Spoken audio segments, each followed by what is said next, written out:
Un jour, un ami me montra ce tableau d'un artiste québécois inconnu. La toile était inclassable, magnétique. J'étais stupéfait.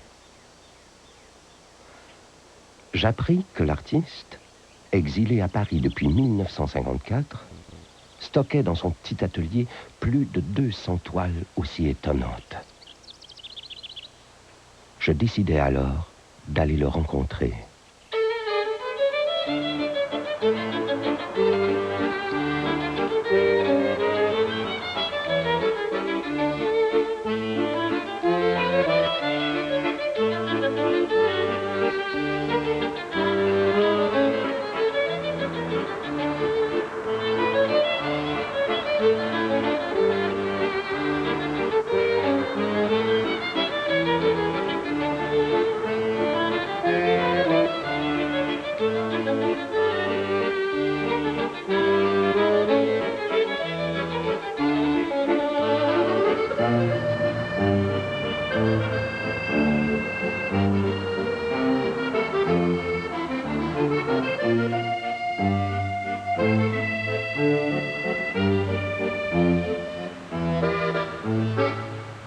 Ce peintre, le voilà. C'est Marcel Barry. J'ai tout de suite été frappé par sa jeunesse d'esprit, sa grande modestie et son envie brûlante de me présenter son travail. C'était une œuvre qu'il montrait à l'occasion en privé, mais qu'il n'avait jamais encore dévoilée au public. Là, par contre, j'ai senti que le vent tournait. Marcel Barry se préparait à faire un grand saut.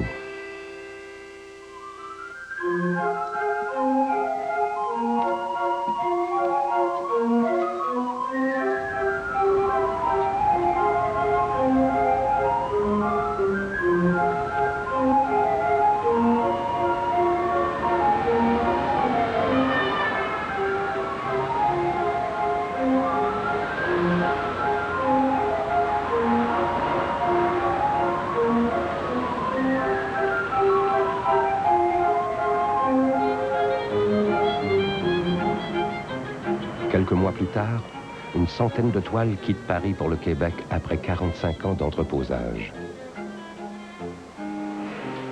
Dans ces caisses, un journal intime peint sur presque un demi-siècle. Une œuvre secrète, créée en toute liberté pour le pur plaisir de peindre, loin des galeries et des musées.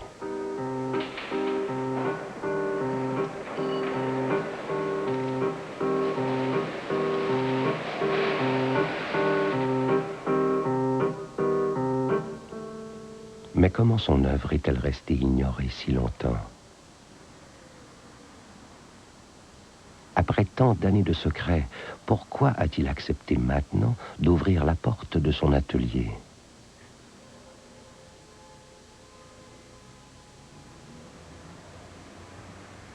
Afin de comprendre l'homme et d'élucider le mystère de cette œuvre paradoxale, il y a bien quelques pistes à remonter.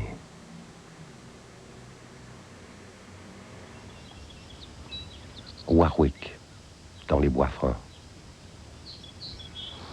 Barry y est né en 1917, dans une famille d'industriels ruraux.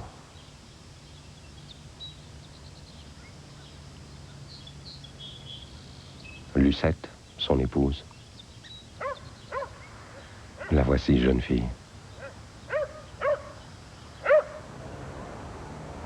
Un chien nommé Félix, à la mémoire du grand-père Félix Barry, grand industriel et maire de Warwick. Qui est ce Pierrot présent dans plusieurs toiles?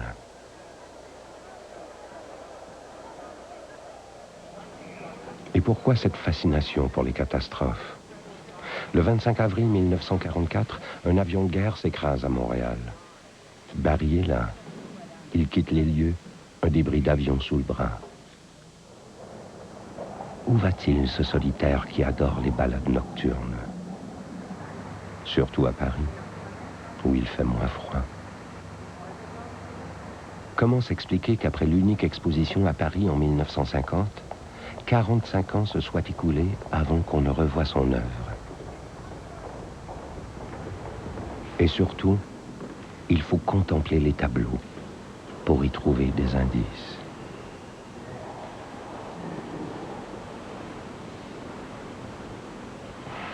C'est parfois charmant, ou alors terriblement cru. Comment réconcilier ce regard sublime avec cette vision insupportable?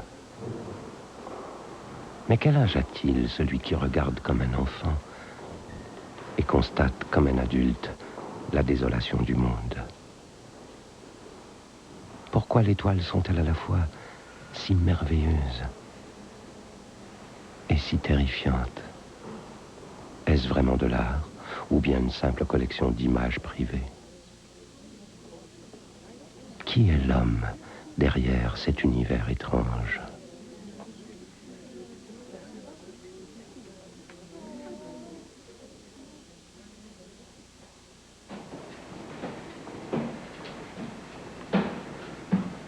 Ce que je fais maintenant, quand j'étais petit, on appelait ça faire des bonhommes. Et j'ai fait des bonhommes toute ma vie. Il n'y a jamais eu un commencement à ça. J'ai jamais dit un jour je vais devenir peintre.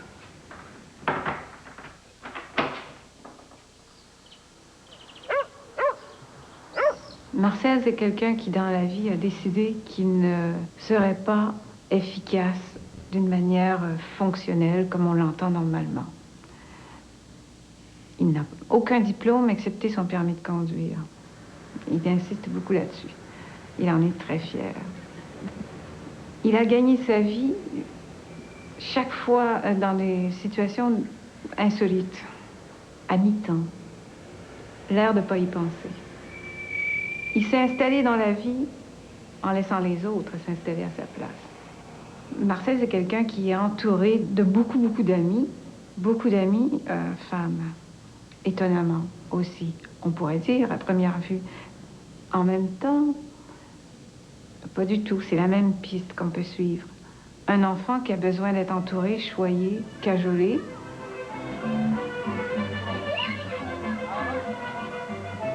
Un enfant qui peut être très attentif à quelqu'un, mais qui, en contrepartie, va chercher chez d'autres personnes un entourage chaleureux, beaucoup d'affection, beaucoup d'encouragement, une espèce de présence des autres, quelque chose qui l'environne et qui le protège de cette obligation d'avoir à vivre une vie adulte qui ne lui convient pas du tout.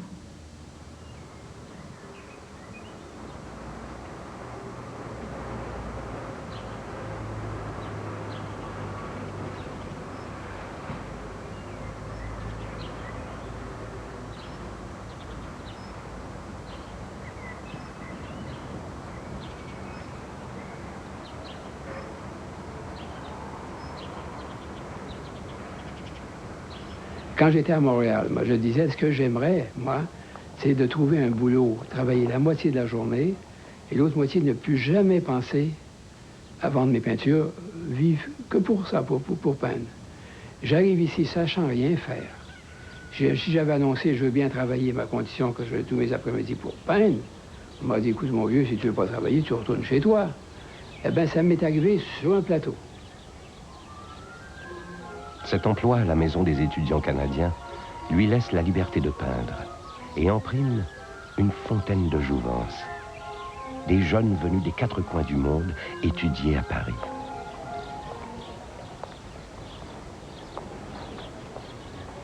Quand on arrivait à la Maison canadienne, il y avait un aspect familial et en même temps très diplomatique. Et Marcel Barry jouait le rôle dans cette maison de nous accueillir et aussi le rôle, je ne dirais pas de confesseur, mais de conseiller un peu dans nos petits malheurs, de s'adapter à un autre pays.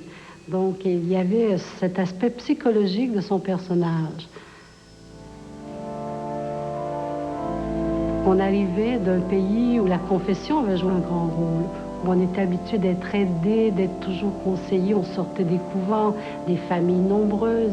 Alors Marcel jouait ce rôle de quelqu'un qui nous rassurait, qui nous savait nous écouter, et gentiment nous diriger, mais sans jamais non plus, il le faisait très habilement pour nous aider, parce que c'est une personne d'une grande bonté, surtout. Mais que pouvait-il bien leur dire pour les séduire? Et comment faisait-il pour les rassurer? En tout cas, Marcel les choisissait bien, car elles sont venues nombreuses à son atelier. Si on ne voyait pas l'homme, et si on voyait des toiles, on imaginerait un homme méchant, pas avec des traits de Marcel. Et quand on voit Marcel et ses toiles avec la mort, avec la violence, on se demande comment un homme comme ça, avec un regard d'ange, peut peindre ce genre de toile.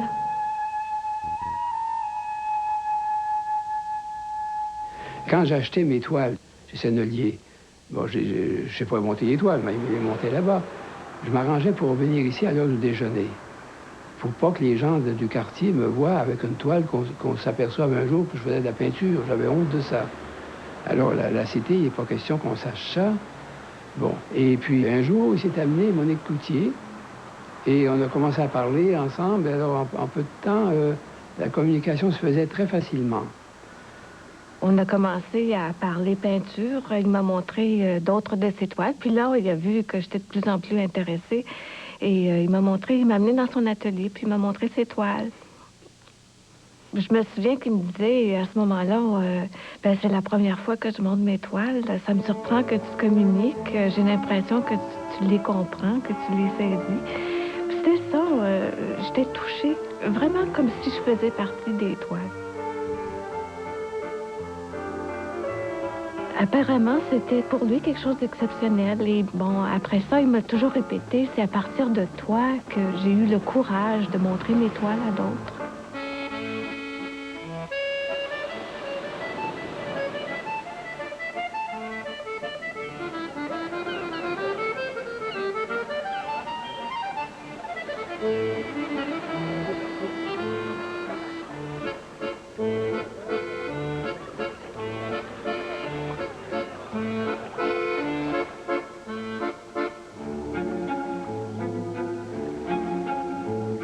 Marcel Barry est quelqu'un qui est tout à fait obsédé par son œuvre et on peut pas dire ça de tous les artistes. Moi, j'en ai beaucoup fréquenté dans ma vie. Il y en a pour qui c'est un travail et c'est pas et qui ont beaucoup de talent, mais qui pour lesquels c'est pas une obsession. Dans le cas de Marcel Barry, on a affaire à un artiste authentique, c'est-à-dire quelqu'un qui est entièrement habité par son œuvre jusqu'au point où ça amène à une forme de je parle d'obsession.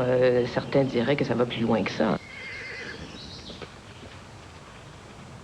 L'œuvre de Marcel Barry est très complexe. Elle fait appel à toutes sortes de sentiments. Elle est très privée, elle est très personnelle. Je pense que, comme toutes ces œuvres-là qui sont entièrement et radicalement engagées dans l'expérience même de l'artiste, on ne peut s'y relier que fragmentairement. On est touché par tel tableau, on est horripilé par un autre. C'est une œuvre qui fait appel, dans sa nature extrêmement privée, extrêmement intime, à ce que nous aussi, nous avons de plus intime, de plus privé, de plus instinctif. J'ai moi-même réagi comme ça devant son œuvre, ayant été littéralement horripilé par certaines toiles, et d'autres qui m'ont touché à l'excès, qui m'ont littéralement transporté.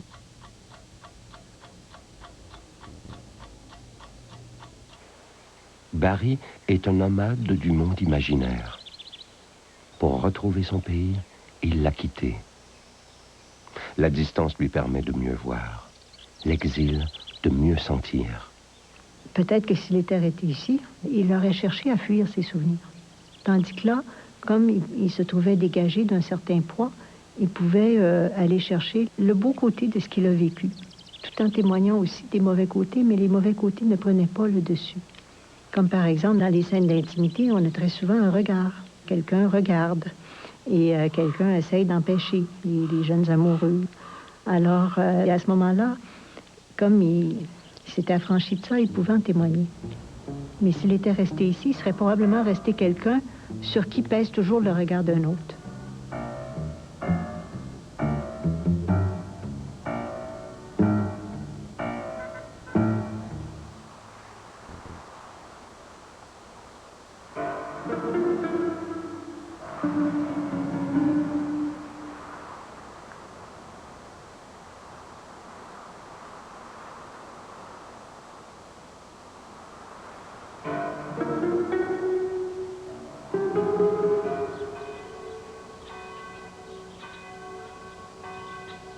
Mademoiselle Marcotte était l'institutrice. Moi, je la vois vieille. C'est-à-dire, quand on est petit, elle avait peut-être 30 ans. Non, j'exagère, mais elle avait déjà été grisonnante, hein?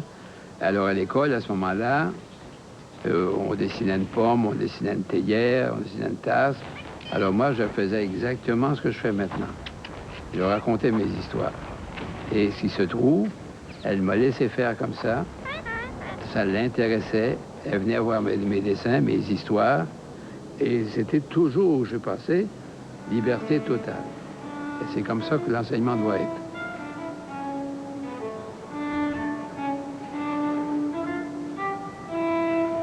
Au tout début, si tu veux, la personne qui regardait ça, c'était mon père, qui avait peur que je devienne peintre.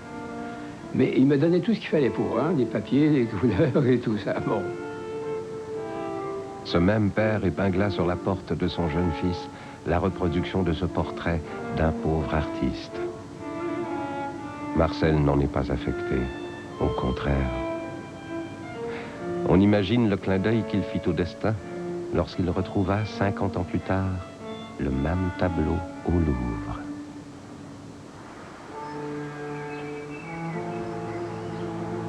Boudant les études, Marcel a fréquenté plusieurs séminaires avant d'aboutir à Nicolet. Il aime le dessin plus que tout, déteste le sport et étouffe dans l'atmosphère lourde et hypocrite de l'époque.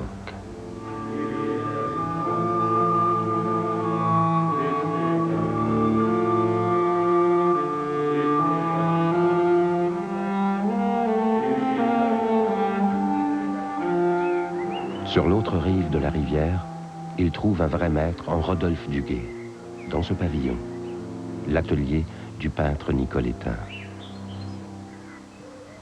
Ça peut pas être un homme plus simple, c'était un homme de la campagne qui vivait avec la nature, le ciel, les nuages, les champs, les arbres, ça c'était Duguay. Il m'a jamais dit, faut peindre, faut faire comme ça, jamais. Mais il me faisait voir des choses, moi je connaissais rien, et on parlait, c'est tout. Puis je lui apportais mes trucs, et c'est ça qui l'intéressait.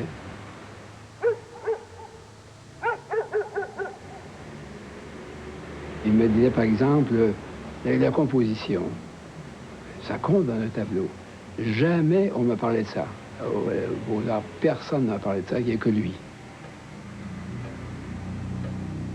Il m'a dit, voilà, je vais te donner, il y a certaines règles, tu vas voir, il m'a fait voir des tableaux, les anciens, tout ça. Je te dis ça, mais tu vas l'oublier, il faut que tu l'oublies. Et ça sera toujours là, et tu feras tes compositions, tu ne penseras pas à ça, ça sera instinctif. Mais il y aura toujours cette chose dans ta tête qu'on sait que ça existe, la composition. Et un jour, il m'a dit, écoute, si tu perds ton temps là, au séminaire, qu'est-ce que tu fais là? Va à Montréal, à l'École des Beaux-Arts. Bon, alors, moi, jamais ça me serait passé par la tête, ça. Mais alors là, j'ai sauté tout de suite sur le truc, parce que pour moi, c'était sortir du pensionnat, et à Montréal, ça, c'était formidable.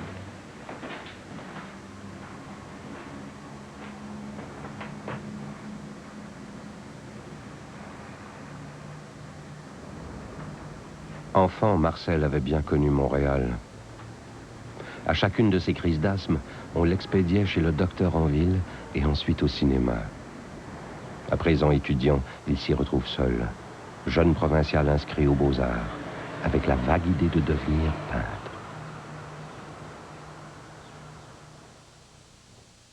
Alors Marcel, lui, c'était une bonne face ronde, mais pas toujours souriant, justement par cette timidité. Et tout à coup, je le voyais faire ses exercices. Ça m'a sauté dans le visage, ce qu'il faisait. Je me disais, mais mon Dieu, c'est tout un monde qui dessine. C'était macabre. Et comme j'avais jamais vu ça avant, je me disais, c'est original. Et je pense que le fait d'avoir trouvé une idée, ça l'a déjà tout de suite mis en confiance vis-à-vis son moi intérieur. Il a dû se dire, je l'ai, ma veine. Il était accroché à son sujet et il n'en démordait pas.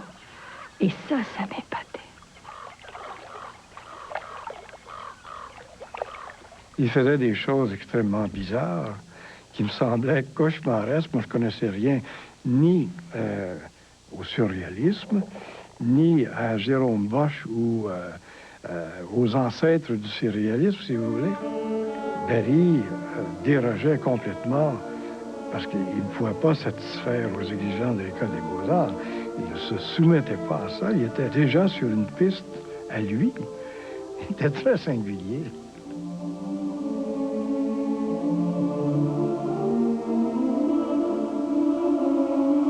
Disons que l'œuvre de Marcel Barye est un cas isolé dans la peinture québécoise, dans le sens qu'elle est une œuvre ni naïve, ni intellectuelle. C'est-à-dire c'est une œuvre personnelle, à savoir que le personnage s'est développé à l'extérieur de toute peinture. Le tableau, c'est comme du surréalisme avant l'automatisme, à savoir que le tableau est un lieu qui permet de transmettre l'univers onirique ou personnel de l'artiste. C'est-à-dire c'est un lieu où on transmet, par la voie de l'illustration, les images qu'il rencontre dans sa vie, ou qu'il rêve, ou qu'il conçoit. Donc, c'est une peinture qui n'a rien à voir avec la position de bordure, l'expression par la peinture de l'âme intérieure, ou les plasticiens, le langage, ou quoi que ce soit. Donc, c'est une œuvre isolée, une œuvre personnelle, mais si on voulait la juger en termes de développement de l'art ou de l'histoire de l'art, ben là, on fait fausse route. Les sujets des tableaux que nous avions à la maison étaient macabres. Mais l'esprit qui les anime n'a absolument rien de macabre. Ce sont des peintures extrêmement vivantes. Et ce sont des peintures d'un jeune homme qui est plein de vie, qui se débat contre la mort et qui entre à fond là-dedans pour en sortir, d'une certaine manière. Il y a toujours une petite étincelle qui montre que la balance penche du côté de la vie. Mais on voit que c'est vraiment la lutte entre la vie et la mort.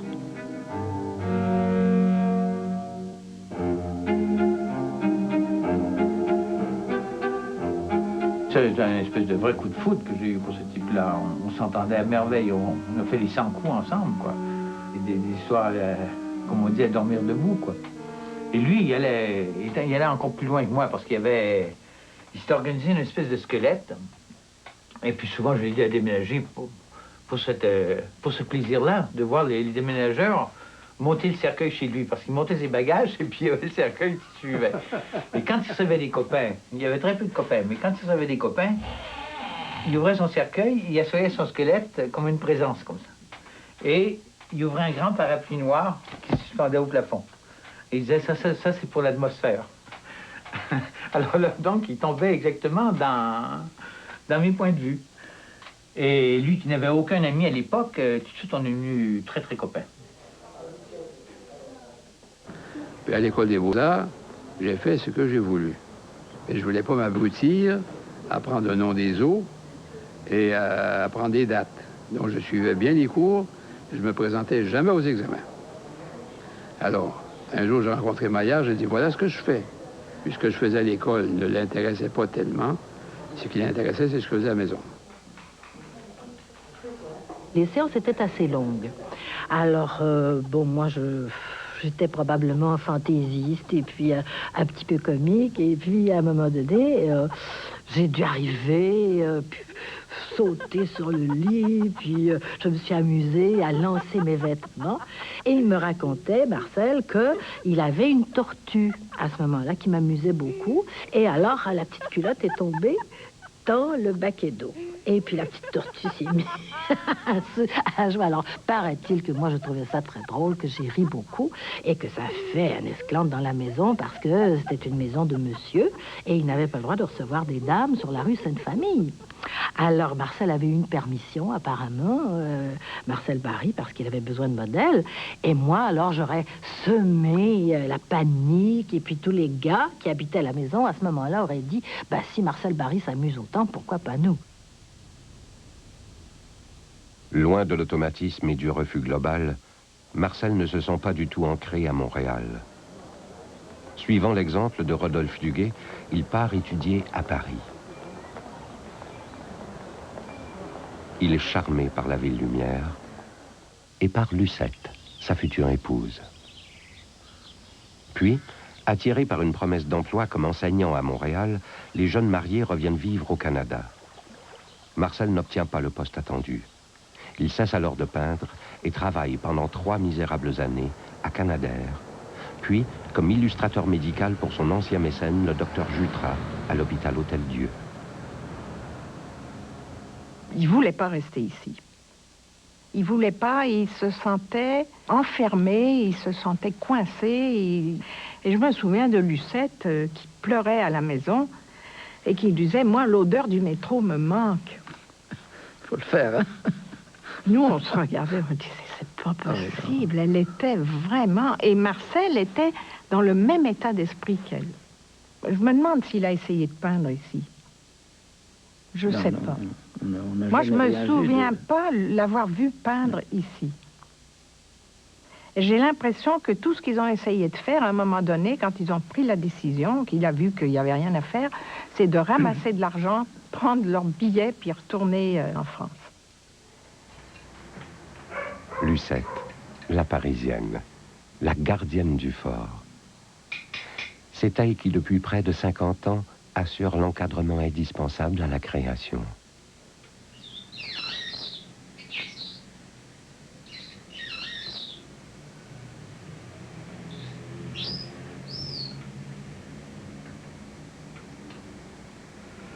Un bon café, c'est pareil dans ce bol-là. Hein? Ah! Oh là là.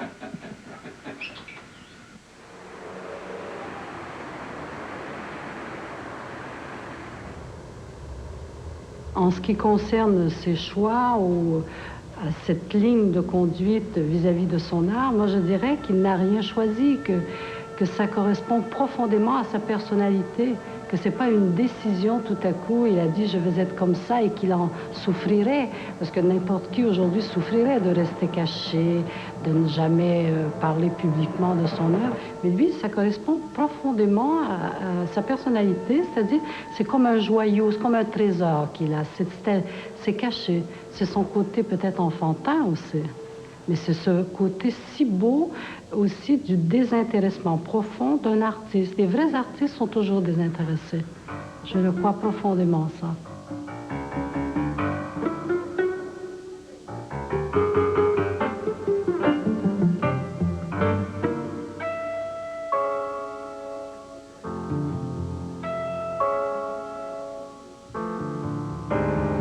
Je pense d'abord en choisissant de s'exclure du regard des autres, déjà, Marcel affirme son droit de gérer sa vie. Il a gardé un regard émerveillé, un regard d'enfant. Il semble toujours découvrir les choses pour la première fois, ce qui est assez extraordinaire.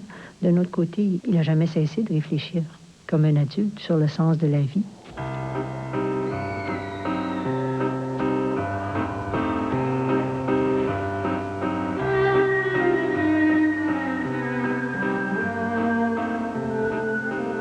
Vous savez, pour moi, les vrais artistes, je vais dire quelque chose d'un peu brutal, ils sont tous un peu fous au sens où on entend une forme de dérangement.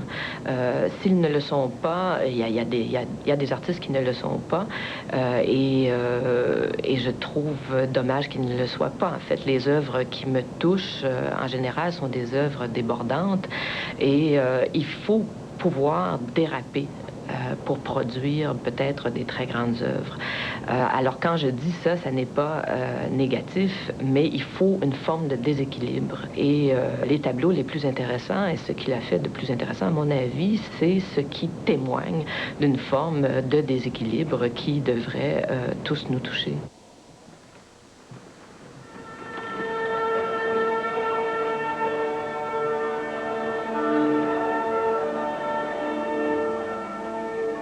J'ai été très croyant, mais j'ai commencé à éliminer tout de suite les trucs absolument... oui, et puis elle a éliminé, jusqu'au jour où il n'y a plus rien. Bon, l'espèce animale s'est développée. Bon, puis ça, à un moment donné, ça a pris la direction de l'homme qui a pu développer davantage son intelligence. Bon, on est tous pareils. Et pourquoi les vaches sont pas éternelles? Les vaches qu'on met dans l'abattoir, ils passent au paradis après. C'est du moment qu'on a pris conscience de la mort qu'on s'est inventé ça. Parce que c'est inacceptable. Alors on s'est inventé toutes sortes de choses, toutes sortes de religions, pour se faire croire qu'après ça allait être très bien. Mais il n'y a rien, je crois. J'aurais peut-être une bonne surprise, je veux dire. Mais en tout cas, c'est sûrement pas ce qu'on nous raconte, hein. On ne va pas aller jouer de la musique devant Dieu.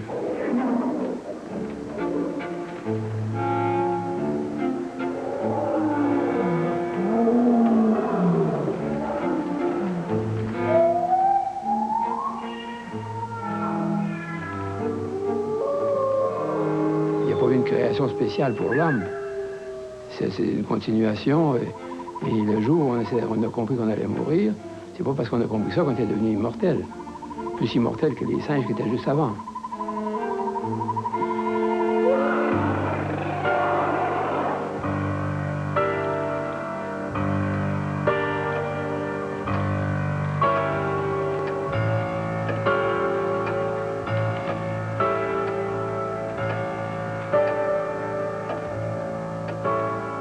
Des fois, c'est un enfant. Des fois, c'est une personne adulte. Si vous allez dans son atelier, vous voyez autour de lui tout ce qu'il y a. Il y a des petits objets de quand il était un jeune garçon. Il reste attaché à tout ça. Je pense que c'est merveilleux parce que le fait qu'on a grandi, le fait qu'on est adulte, ça ne veut pas dire qu'on ne peut pas avoir des moments d'enfant et rester attaché à notre enfance. Et c'est, si vous voulez ajouter quelque chose de nouveau à votre vie, avec les années, c'est ça qu'il a fait. Ça veut dire qu'il n'a jamais effacé une année pour rajouter une autre.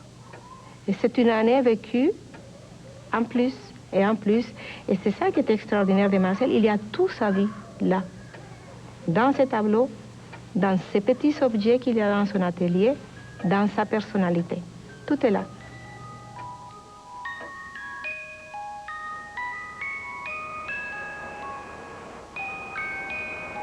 Marcel dit qu'il n'est pas retombé en enfance, il ne l'a tout simplement jamais quitté. Depuis les années 40, il est absent de la maison natale, mais une partie de lui vit toujours ici, dans la résidence de son père. La source de sa création, douce et violente, y est quelque part cachée.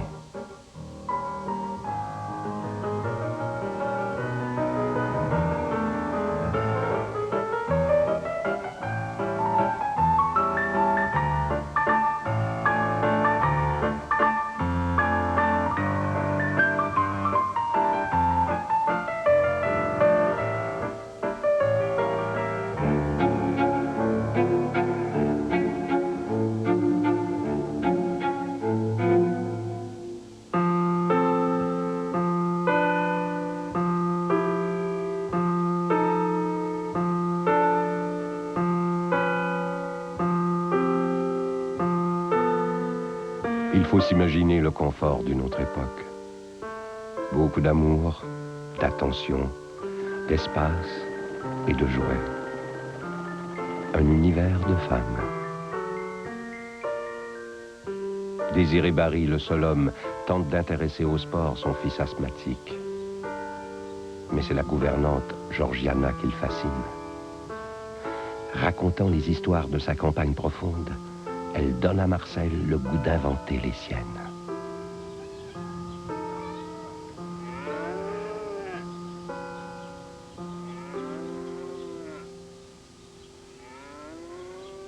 Il reste bien peu de gens de cette époque. Une sœur égarée et une tante centenaire retrouvée à Warwick. Ça ne joue pas à balle, ça ne joue pas au baseball, ça ne joue pas... Je pense le sport, non. Non, non, non. S'il y avait un petit coin, je pouvais, là, il griffonnait. Il y avait le seul défaut de faire du dessin. Il faisait du dessin. Les études, vous savez, ça ne l'a pas occupé bien gros. C'est le dessin qu'il a occupé.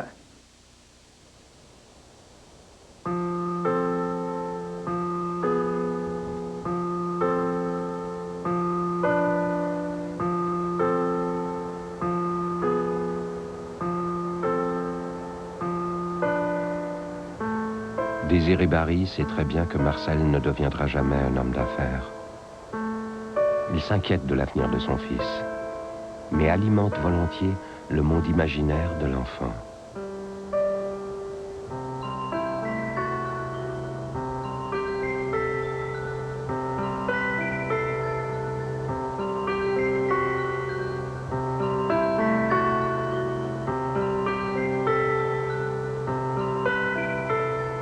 Ça a l'air de rien ce qu'on peut faire pour les enfants, mais ça reste toute ma vie, ça. Je suis arrivé à la maison et il avait dressé sur la table comme un lac. Flottaient là-dessus des bateaux en écorce de bouleau. Ça m'a paru tellement extraordinaire des bateaux, sur vraiment de l'eau réelle sur la table, ça m'avait paru quelque chose. C'était toutes ces choses-là.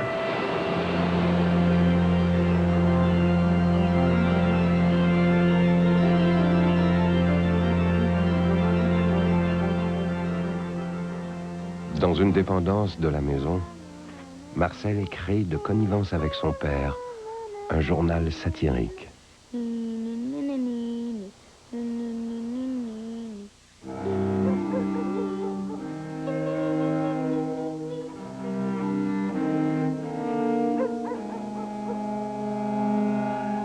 La complicité entre père et fils n'aura duré que quelques brèves années. Cardiaque, Désiré Barry tombe gravement malade. Il a 39 ans. Marcel se souvient encore d'un samedi matin de première neige. Observant de sa chambre l'arrivée du prêtre, le pas empressé, il comprend que son destin vient de basculer. Il a 12 ans.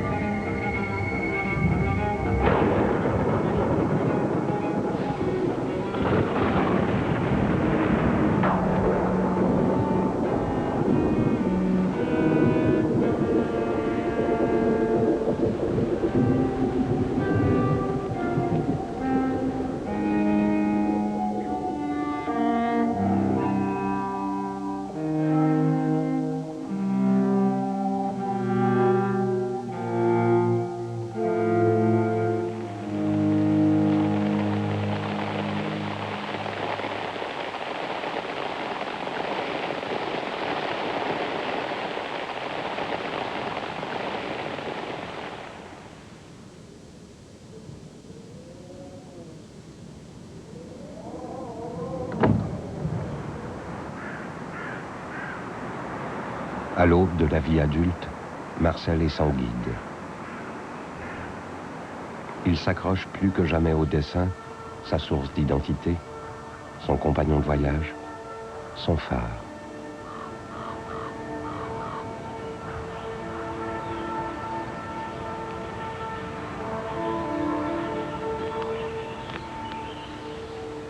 Plongé dans le chaos de l'adolescence, Marcel se cherche un ancrage.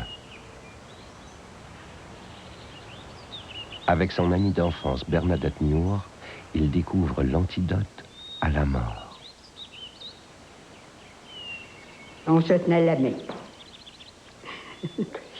Puis là, il voulait me prendre par le cou. Puis il me dit, veux-tu? Mais moi, je savais pas ce qu'il voulait, veux-tu? J'ai compris d'autres choses. Puis là, ben, veux-tu? Puis j'attendais, puis je voulais que je... Puis là, je l'ai embrassé. Puis lui, il s'attendait pas à ça.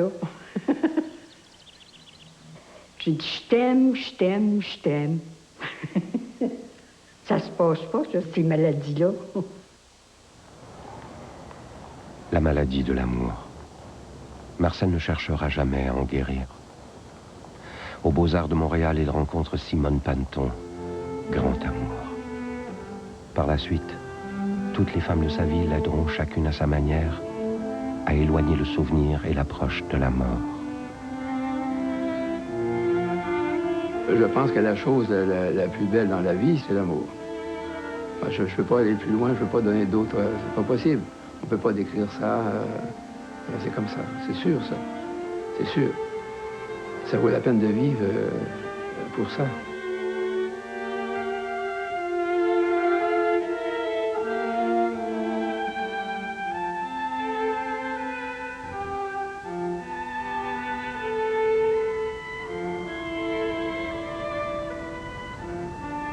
Parler de ce tableau qui se trouve derrière moi, je pense que on n'a même pas besoin de se retourner parce que c'est le genre de tableau que d'abord nous avons tous à l'intérieur de nous. J'adore l'ambiance, j'adore l'atmosphère de tranquillité. Il y a l'amour qui est tout à fait évident, mais l'amour accepté, l'amour vécu dans une sorte de respect. Il y a un sentiment sur lequel on peut compter. Il n'y a pas de précipitation. On peut ranger ses petits bas, on peut mettre les vêtements. Il y a la ceinture qui est là. Il y a une petite rapidité dans les chaussures, peut-être.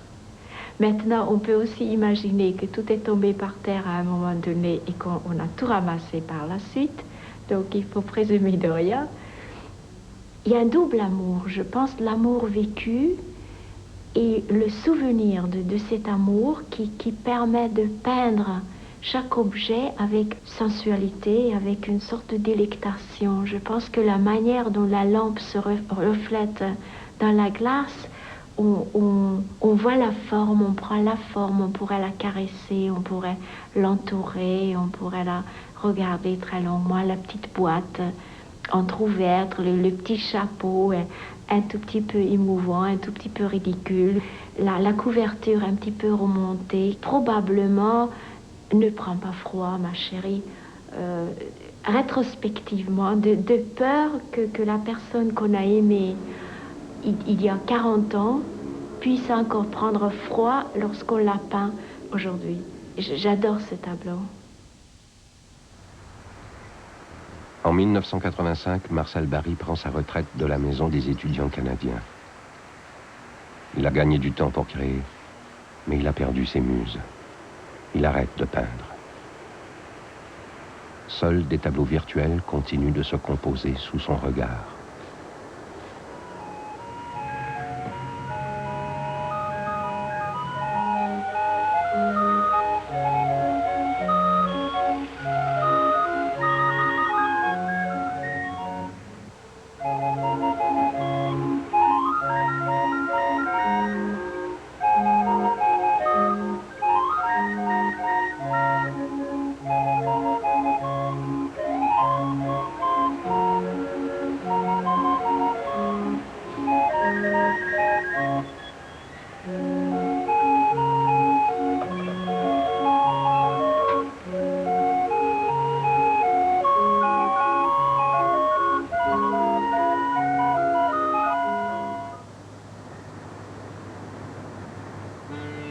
Pendant ces années de solitude, Marcel renoue avec sa muse Paris, source inépuisable d'art.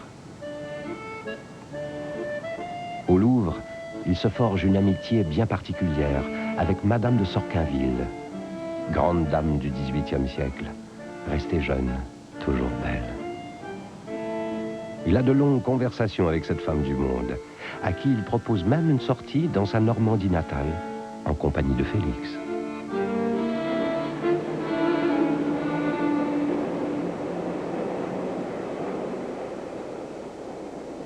Pendant de nombreuses années, je ne l'ai plus vu. Je suis repartie à l'étranger et quand je suis revenue, j'ai retrouvé ses coordonnées, je l'ai contacté. Et à nouveau, on s'est revus et j'étais très surprise parce qu'il m'a dit qu'il ne peignait plus. J'ai dit, mais c'est impossible qu'un peintre s'arrête de peindre. J'ai trouvé ça vraiment triste, c'était un gâchis. Donc je lui ai proposé de poser pour lui. Et il a dit qu'il réfléchirait, mais très très rapidement, dans l'heure qui suit, il a donné sa réponse. Il était d'accord. J'ai vraiment fait un effort sur moi, sur mon temps, pour qu'il se remette à peindre. Et j'étais récompensée parce qu'il n'a plus jamais arrêté.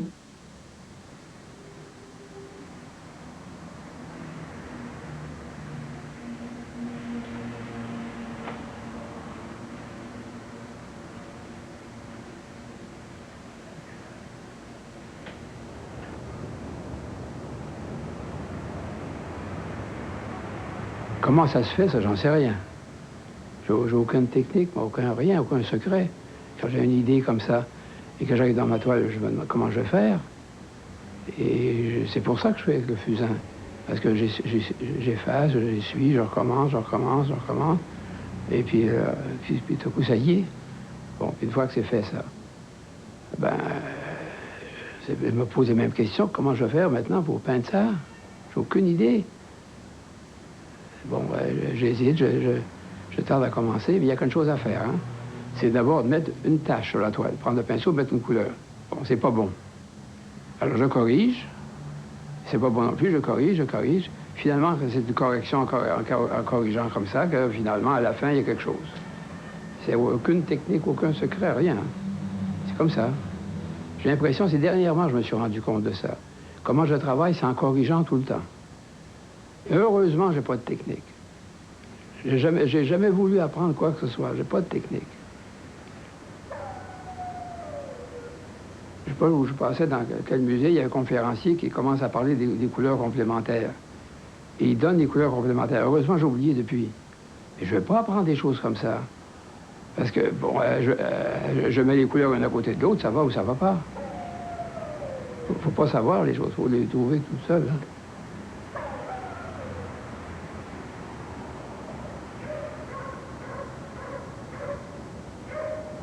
Oui, par moments, il est macabre. C'est même pas possible.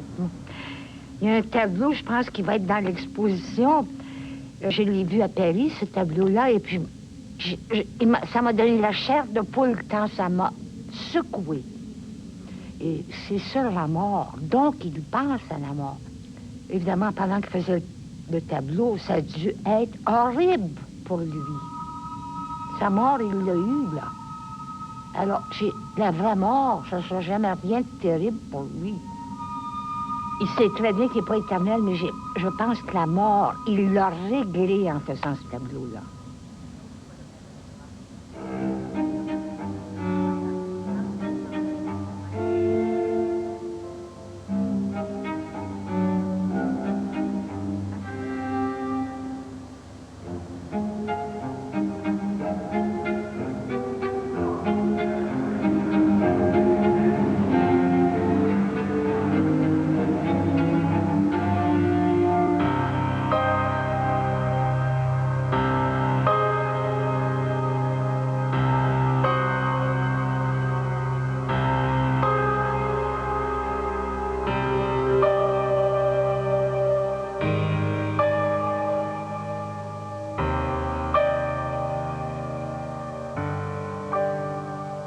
Derrière cette façade d'enfant, il y a une profonde sagesse.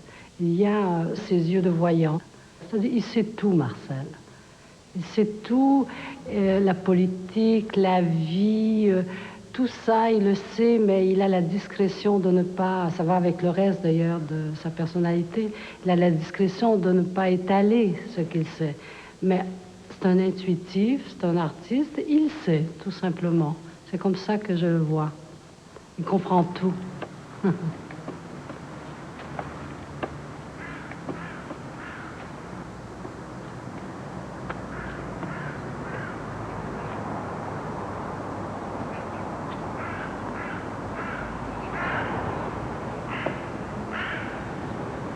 Pour défier sa propre mort, Marcel Barry nous offre ses tableaux. Comme il dit, pour sauver les meubles avant le naufrage. Une œuvre, elle se construit dans le temps. Marcel a construit une œuvre pendant, je ne sais plus combien d'années, presque 50 ans. Et donc l'œuvre, il sait qu'elle est en grande partie derrière lui. Elle est constituée. Maintenant, il va encore ajouter des choses, mais l'essentiel de l'œuvre, elle est là. Elle existe. Eh bien, l'œuvre qui existe maintenant, elle peut vivre de sa vie autonome. Il a donné toutes les clés, ou presque toutes les clés, pour que maintenant elle puisse vivre d'elle-même. Il ne la sent plus fragile. Elle est devenue autonome, forte, vivante. Et maintenant, il faut qu'elle vive. Il ne faut plus qu'elle reste cachée.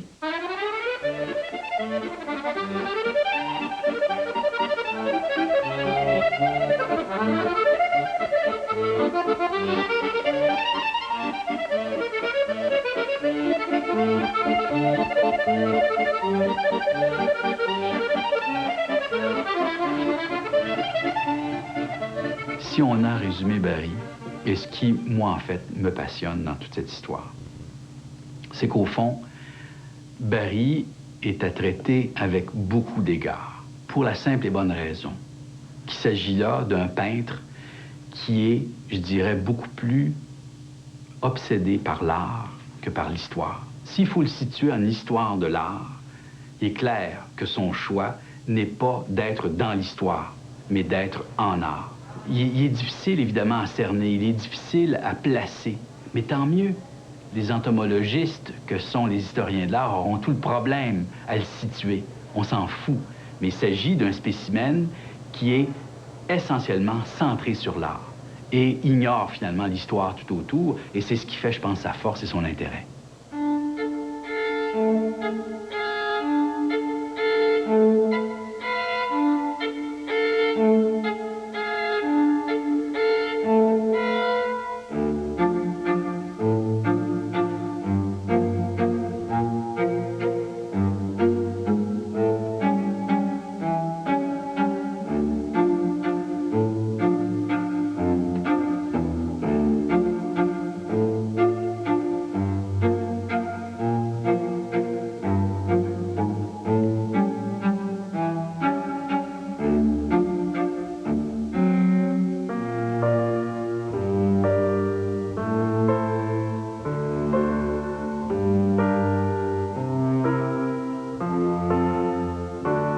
Il y a deux choses dans la vie, hein. Les choses merveilleuses, puis à côté, c'est effrayant. Mais heureusement, il y a notre esprit qui transforme les choses. Ben, il faut, à ce moment-là, si l'imagination a l'importance, c'est un rêve, il faut aller carrément dans le rêve. Toute ma peinture, c'est des émotions. Et des émotions qui baignent dans la folie. C'est formidable. Bon.